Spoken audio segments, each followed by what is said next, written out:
No ha habido una voluntad reformista. Si tú me preguntas cosas que se han hecho en estos 5 años, lo que se ha hecho en el CIS es una cosa importante, no suficiente, pero importante. Nosotros tenemos un programa para universalizar mucho más la salud. También es un proyecto fragmentado, pero bueno, la beca 18. Nosotros la vamos a reforzar con una beca 25.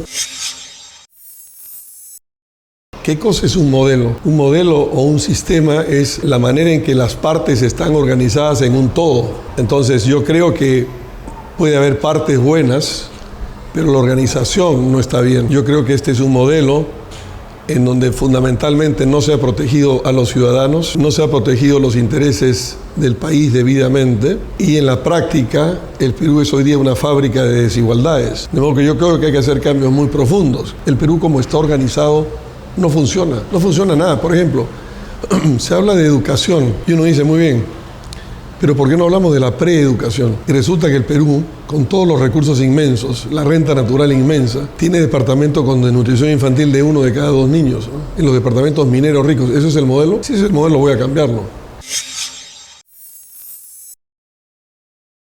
Cada uno sabe hacer lo que lo educan para hacer. La función de las Fuerzas Armadas históricas es la defensa de las fronteras exteriores del Perú. La Fuerza Armada en muchas ocasiones ha tenido trabajos, comillas, cívicos importantes, pero un soldado es una persona que está preparado para matar. Eso no es un policía, son funciones distintas. Es como que tú me digas que no funciona bien el Ministerio de Economía y Finanzas, que no funciona, entonces vamos a pasar a los médicos del Ministerio de Salud a manejar el Ministerio de Economía. No es así. Pero además hay detrás de todo esto una falacia y una demagogia. La seguridad es una cadena de valor o una cadena de pérdida de valor. ¿Dónde empieza? Empieza en los vecindarios con marginalidad económica. Luego hemos perdido la conexión entre el vecindario y la policía, cuyo enlace era siempre la comisaría del pueblo. ¿Hace cuánto tiempo que una comisaría no rinde cuenta a la municipalidad en qué gasta su plata y qué hace, por ejemplo? Luego viene el tema de la policía, es una cuestión de reformas fundamentales, pero luego tienes el tema del Ministerio Público, luego el tema del Poder Judicial, el tema de las cárceles. Es una cadena de valor y tenemos que intervenir en toda esa cadena. El Perú no puede desconocer la importancia económica de los recursos naturales. Cuando un presidente, como hizo el señor Humala en su campaña anterior, dijo oro o agua, estaba engañando a los ciudadanos, porque las materias primas son una palanca de desarrollo y una palanca de financiamiento. Yo sería un presidente que reactivaría los proyectos mineros. Lo que no puede ocurrir es que haya una compañía minera miope que para desarrollar un proyecto de miles de millones de dólares quiera tirarse una pequeña laguna en contra de un valle, o que un gran grupo minero asentado durante décadas en el Perú como Southern quiera capturar agua del Valle del Tambo en lugar de hacer desalinización o traer agua del Titicaca. Y en consecuencia eso es inaceptable. Y lo que se requiere es un gran pacto nacional por el agua que inevitablemente debe estar financiado por la minería, pero en beneficio de los agricultores. De modo que yo lo que voy a plantear es un gran programa de convergencia de minería y agricultura. Ahora, en tercer lugar, otro de los problemas que hay es que los ciudadanos no confían en el Estado. Si el Ministerio de Energía y Minas, que es el ministerio encargado de promover la inversión minera, y que además todo el mundo sabe que las compañías mineras tienen una gran influencia sobre los funcionarios, es además el que se encarga de la fiscalización medioambiental, algo no está funcionando bien en el país. La consulta previa es una ley, yo no es que esté a favor o en contra. Yo no creo que haya ninguna comunidad, ningún grupo de personas en el Perú, en ningún sitio, que se ponga en contra de un proyecto de desarrollo cuando ve esos beneficios tangibles. No lo creo. Porque eso al final es desarrollo, y lo que el Perú quiere es desarrollo. Lo que quiere el Perú es que ese desarrollo no sea para que se lo lleven los extranjeros y a los peruanos no les quede nada. Pero si hay un Estado que defiende bien el Perú y es una situación en que las dos partes ganamos, las comunidades van a respaldar los proyectos. La democracia, el sistema en el que yo creo, tiene dos maneras de entenderse. Una manera de entenderse es la clásica, la convencional, es decir, la democracia es el régimen donde la mayoría manda. Sí, es una manera de verla, pero mucho más importante que eso, la democracia es el régimen donde las minorías tienen derechos iguales a los de la mayoría y las leyes, las costumbres y los gobiernos tienen que respetar esas minorías. Yo tengo un matrimonio de 32 años, es una de las grandes experiencias de mi vida. Mi vida se enriqueció con eso. Y creo en la riqueza de la vida comunitaria de la familia. De modo que si alguien puede acceder a algún tipo de vida comunitaria de ese tipo, desde su punto de vista minoritario, yo creo que ese es un derecho que hay que darle, ¿no? De pronto, todos me dicen, no, esta es una sociedad muy conservadora, tú no puedes decir eso. Yo lamento mucho, eso es lo que yo pienso y eso es lo que yo voy a aplicar como presidente. Y creo que si nosotros no llegamos a estas posiciones, el Perú no va a ser nunca un país moderno. Yo creo que son situaciones trágicas, situaciones que no son ordinarias y en consecuencia las respuestas no tienen por qué ser ordinarias. Yo como presidente de la República no tengo por qué juzgar o prejuzgar moralmente por lo que un ciudadano hace. Yo lo que tengo es que proteger su derecho de decisión.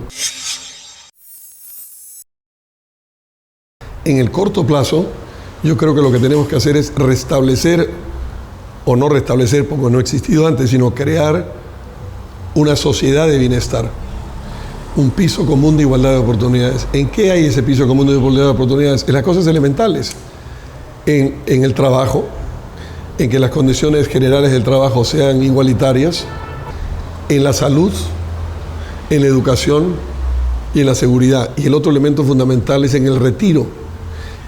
Cuando una sociedad no protege a la gente que sale del mundo del trabajo, esa es una sociedad poco civilizada. Yo quisiera que el Perú fuera un país de clases medias, porque creo que los países que han funcionado en el mundo fueron los países de grandes clases medias.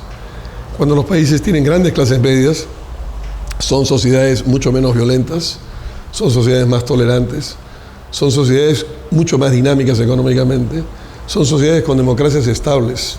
Consecuencia, uno de los problemas nuestros es una devolución de impuestos. Yo voy a subir el umbral de pago de la renta de 7 UITs, que equivalen más o menos a 2.300 soles mensuales, hasta 12 UITs, que son 3.900, 4.000 para redondear. Y de 4 a 6 vamos a descontarle todo lo que gastan en educación, en salud y en vivienda.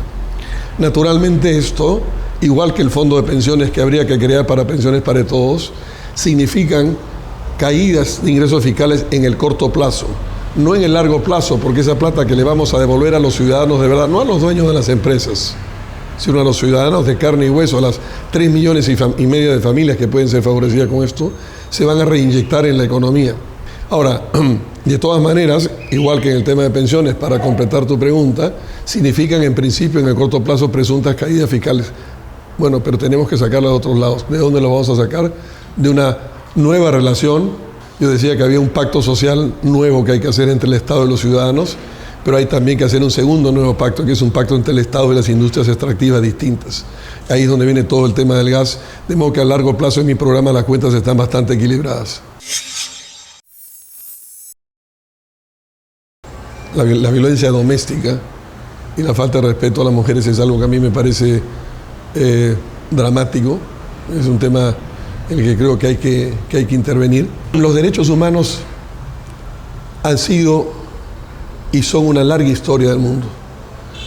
En el siglo XVIII lo que aparecieron, y por tanto te he hablado de la violencia doméstica, yo te diría que el segundo derecho humano son los derechos económicos que yo quiero crear en una sociedad de bienestar. Entonces, en el siglo XVIII fueron los derechos políticos, es lo que se llamó universalmente las famosas declaraciones de los derechos del hombre y del ciudadano. Eso fue avanzando y en el siglo XIX fueron los derechos más que políticos sociales, el derecho a la huelga, por ejemplo, o el derecho al voto de las mujeres, al sufragio femenino, por poner dos ejemplos.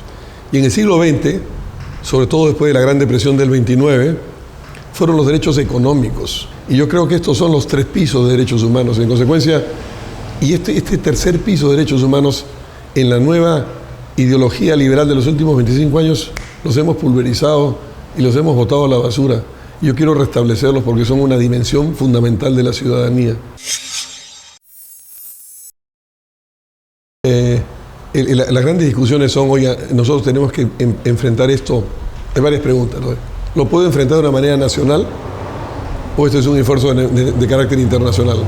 La segunda es, mi respuesta va a tener que ser respuestas militares o vamos a hacer unas respuestas mucho más de prevención y más educativas? Y tercero y fundamentalmente, ¿qué tenemos que hacer para que los campesinos de la zona donde se produce la droga tengan alternativas reales económicas? ¿Qué tiene que hacer el Estado frente a eso en términos de infraestructura, en términos de créditos, etcétera, ¿no? Nosotros somos un partido sin recursos.